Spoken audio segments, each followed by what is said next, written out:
Hey everyone, and welcome to Earthling Cooks. Now today we're doing something very simple, but the reason I wanted to do this is I've seen some videos and I was looking up some other recipes for grilled cheese and they all got way too complicated. So today we're just going to make a grilled cheese, very simple, show you the easiest, quickest way to make it. So obviously for grilled cheese you need some bread.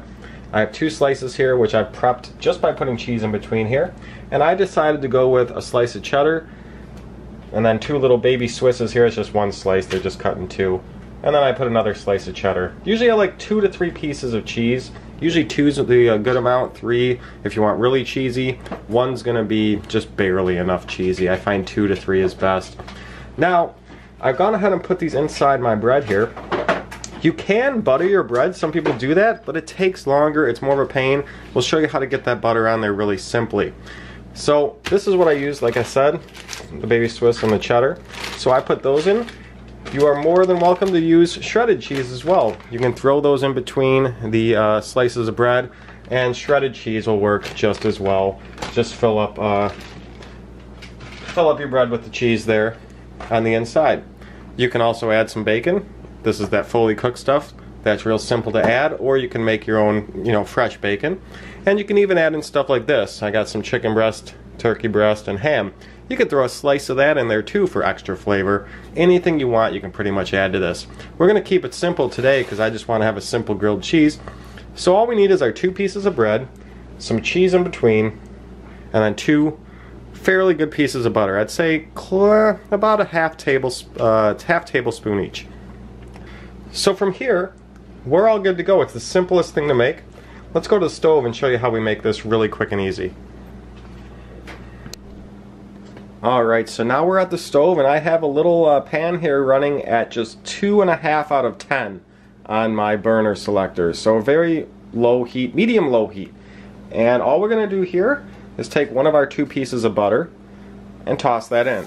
We don't need to worry about buttering the bread because the butter's just going to be in the pan here. Now if you have it too hot, your butter's going to turn brown in the pan really quick. That's why you want a medium low heat. As you can tell, we're not just cooking this butter into nothingness. It's still staying unburned. So now we'll go ahead and just throw in our sandwich. And all we're going to do now basically is let this slow cook for about 2 minutes and then check it. And then we're going to flip and do the next step. So let me give this a couple minutes to start cooking on a medium-low temperature, and we'll check on it in a second. Alright, it's been 2 minutes and we're on the medium-low heat, remember. If you have a higher heat, be sure to check this because you can burn it too fast, too quick. So keep your heat low. Now it's been about 2 minutes. We're going to go ahead and take a look at the other side, but first, before we even flip it, we're going to just pick it up and we're going to throw in our next piece of butter. So now this is going to get in there, melted down. I'm just going to leave that in the center there, move it around a bit. And now we're going to flip our sandwich, put it down. And as you can see there, we have a very nice browned but not burned top there. And now we're going to leave this for about another 2 minutes on this side. Remember to keep your heat pretty low. As you're cooking all that butter in the pan that's on the sides, you can kind of move around your pan. Just kind of swish it around if you got a nice pan that doesn't stick much, especially with the butter, it shouldn't. And you'll get that butter absorbed into the bread there. We still have another minute or so until this is done on this side. Now that it's been about 2 more minutes, I'm going to flip it and take a look how the bottom looks. I'm also going to turn my stove all the way down to the lowest. It's still on, but just on the lowest. And look at that, we got a very nice second side there. And now what I like to do on the very lowest setting on the stove is just let it sit there for about another minute. Turn it all the way down so it's not going to burn it. It's just going to help to make sure that cheese is definitely melted all the way through.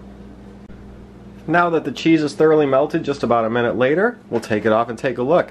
As you can see over here, we can see some cheese starting to melt out of the side. You want to make sure all the pieces are melting. And you can leave it on there on low heat a couple minutes just to make sure. As you can see, we got nice sides on each side. Let's take it off, cut it open, and see how we did.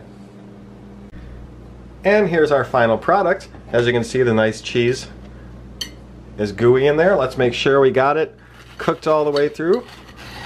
And nice and cheesy. As you can see, cheese dripping out. Super simple, easiest thing in the world. You don't have to make it too complicated. All you need is a spatula and a pan, and then you can do it with two things, a spatula and a pan.